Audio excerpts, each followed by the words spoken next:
میری گفتگو میں بعض اوقات جو میری گلے میں یا طبیعت میں خرابی آتی ہے نا، جب لائیو چل رہا ہوتا ہے، یہ تل ابیب سے، قادیان سے، تہران سے، مختلف جگہوں سے آپ کے اس بھائی پہ جادو ہوتا ہے، یہ آن لائن جادو ہوتا ہے، ایسے کھانسی نہیں آتی، مجھے کوئی زکام نہیں، الحمدللہ پچھلے 1-1.5 سال سے مجھے بخار تک بھی نہیں ہوا۔ یہ صرف اور صرف یہ براہ راست چل رہا ہوتا ہے، تو جن پر زد پڑ رہی ہوتی ہے نا، تو ان پر یہ جادو ہوتا ہے، آن لائن جادو پڑتے ہیں۔ آپ نے نہیں دیکھا ہو تو پھر آپ دیکھ لیں، دنیا میں یہ چیزیں موجود ہیں۔ وہ کرکٹ کا میچ چل رہا ہے اور وہ ادھر سے یوں دباتی ہے اور وہ کھلاڑی گر جاتا ہے، نہ دیکھا ہو تو پھر آپ نہ مانیں نا، یہ چیزیں چلتی ہیں۔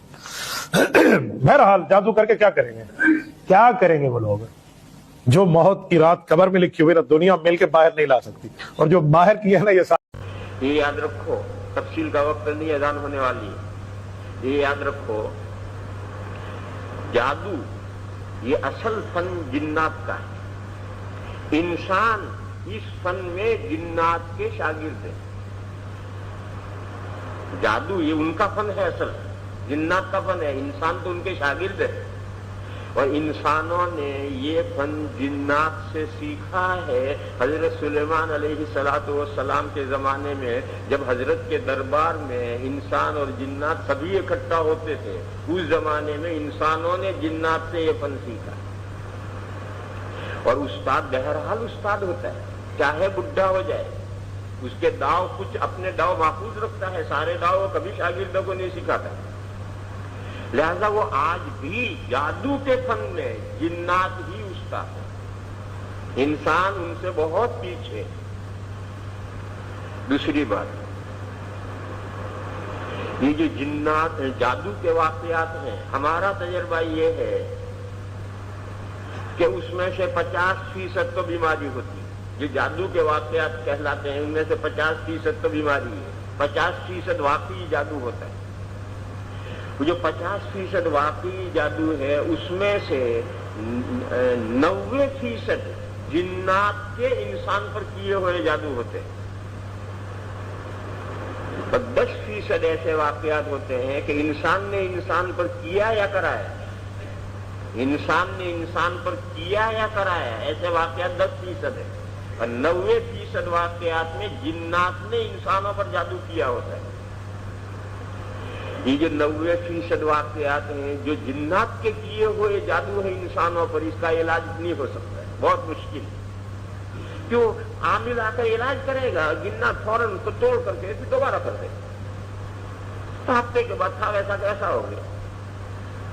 اور جو انسانوں کے انسان پر کیے ہوئے ہیں اس کا علاج ہو جاتا ہے، کیوں؟ انسان عالم الغیب نہیں، اسی لیے کہتے ہیں کہ جادو کا علاج کراؤ تو مخفی رکھو، کسی کے سامنے ذکر مت کرو، کیوں؟ جادوگر کو پتا چلے گا دوبارہ جادو کرے گا، تو بتاؤ لوگوں ڈھونگ کرتے ہوئے بہت بیمار ہوں یوں کرتے رہو، کیونکہ انسان عالم الغیب نہیں ہے، تمہیں علاج کرا لو گے، اسے کچھ پتا نہیں، لیکن جنات کی معلومات انسانوں سے وسیع ہے، لہذا انسان جب علاج کرائے گا اور عامل سے علاج کر ڈالے گا تو جنات کو بتا دے گا، فوراً دوبارہ کرے گا، یہ ہفتے 15 دن کے بعد ویسا کا ویسا ہو جائے گا۔ اس لیے یہ جو بہت سے عمل کامیاب نہیں ہوتے وہ جنات کے انسانوں پر کیے ہوئے عمل ہوتے ہیں، وہ کامیاب نہیں ہوتے ہیں، اور انسانوں کا انسانوں پر کیا ہوا کامیاب ہو جاتا ہے۔ پھر سوال یہ ہے کہ جنات کو ہم سے کیا لینا ہے جو ہم پر جادو کرتے ہیں؟ جواب یہ ہے کہ انسان بھی تو جنات پر جادو کرتا ہے، انسان جنات پر جادو کرتے ہیں۔ یہ جو وظیفے پڑھتے ہیں، وظیفے پڑھ کر کے موکل تابع کرتے ہیں، یہ موکل کیسے تابع ہوتا ہے؟ یہی جادو ہے اس پر، یہ جو وظیفے پڑھ کر موکل تابع کیا جاتا ہے یہی جنات پر جادو کیا، اور جادو کر کے لگام ڈال دیا، اپنے ہاتھ میں لگام پکڑ لی۔ کیوں یہ کیا؟ پیسے کمانے ہیں۔ تو انسان کی کچھ اغراض ہیں جن اغراض کے لیے وہ ایسی حرکتیں کرتا ہے، جنات پر انسان جادو کرتے ہیں اور جادو کر کے اپنے قابو میں جنات کو کر لیتے ہیں۔ تو اسی طریقے سے جنات کے بھی کچھ اغراض ہیں۔ وہ کیا اغراض ہے؟ کسی پر عاشق ہو گیا، اپنے فیور میں کسی عورت کو کرنا چاہتا ہے، کسی انسان نے جنات کو کوئی ضرر پہنچایا اور اسے غصہ آ گیا تو دشمنی میں کرتا ہے، مختلف مقاصد ہیں۔ جیسے انسان کو دشمنی میں کرتا ہے، وہ کسی وجہ سے بے خبری میں انسان ضرر پہنچا دیتا ہے جنات کو اور اسے دشمنی ہو جاتی ہے، دشمنی میں جادو کر دیتا ہے۔ کسی پر عاشق ہو گئے، جادو کر دیا، بہرحال یہ بہت لمبا مسئلہ ہے. آپ تو اجمالاً یہ سمجھیں کہ جیسے انسان اپنی مختلف اغراض کے لیے جنات پر جادو کرتا ہے اور جنات پر جادو کر کے اپنے قبضے کرتا ہے، اسی طرح جنات بھی مختلف اغراض سے انسانوں پر جادو کرتے ہیں. اس لیے اس سے پناہ مانگی گئی ہے، اس کے نفرت سے، کہ خدایا ان جنات کے جادو سے ہمیں بچا. انسان جادو کیا ہے اور اس کا اس کا اثر کہاں تک ہے، اور کیا یہ انسان کی جان لے سکتا ہے؟ جادو انسان کی جان نہیں لے سکتا. قرآن کریم میں پہلے پارے میں ہے وَمَا هُمْ بِضَارِّينَ بِهِ مِنْ أَحَدٍ إِلَّا بِإِذْنِ اللَّهِ. اللہ کے حکم کے بغیر جادوگر کسی کی جان نہیں لے سکتا. اگر جادو کرنے سے کوئی مرا ہے تو وہ بھی اللہ کے حکم سے مرتا ہے. جادو کے کسی کو کوئی نقصان نہیں پہنچا سکتا. اور اس کا دفاع کیسے کیا جائے، جادو کیا ہے اور اس کا توڑ کیسے کیا جائے. کسی جادوگر کے پاس جاؤ، میں جادوگر تھوڑے ہوں، میں کوئی جادوگر تھوڑے ہی ہوں جو تمہیں سمجھاؤں کہ جادو یہ ہے اور اس جادو کا توڑ یہ ہے. میں کہاں جادوگر ہوں بھیا؟ کسی جادوگر کے پاس جاؤ، وہ تمہیں سمجھائے گا کہ جادو کیا ہے، اور کوئی کرے تو کیا توڑ ہے وہ تمہیں سمجھائے گا. مجھے کیا پوچھو.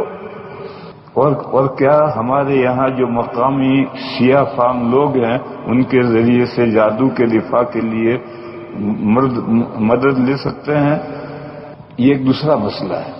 کسی پر اللہ نہ کرے، ہماری سب کی اللہ حفاظت کریں، کسی پر کس نے جادو کر دیا تو پہلے مسلمان سے علاج کراؤ، اور علاج کرا کے تھک گئے نہیں ہوتا تو غیر مسلم سے اس شرط کے ساتھ اجازت ہے کہ اسے جو کرنا ہو وہ کرے، ہم سے کچھ نہ کروائے. جو پیسے مانگے پیسے دے لے پیسے، اور تجھے جو کرنا ہو کر، اس تک گنجائش ہے. لیکن اگر وہ کہے کہ اتنا چڑھاوا اس مورتی کے سامنے 2 روپے چڑھاؤ، اب جائز نہیں. مر جانا بہتر ہے. اس سے مشرک ہو کر کے جینے سے مر جانا، توحید پر مرنا بہتر ہے. مگر کوئی ہندو اس سے کبھی میرا علاج کر، اور جو تجھے کرنا ہو کر، مجھ سے پیسے لے لے، اور وہ جو کچھ کرنا ہے کرے، یہاں تک گنجائش ہے. لیکن وہ اس سے ہم سے کوئی شرکیہ عمل کروائے تو ہم نہیں کریں.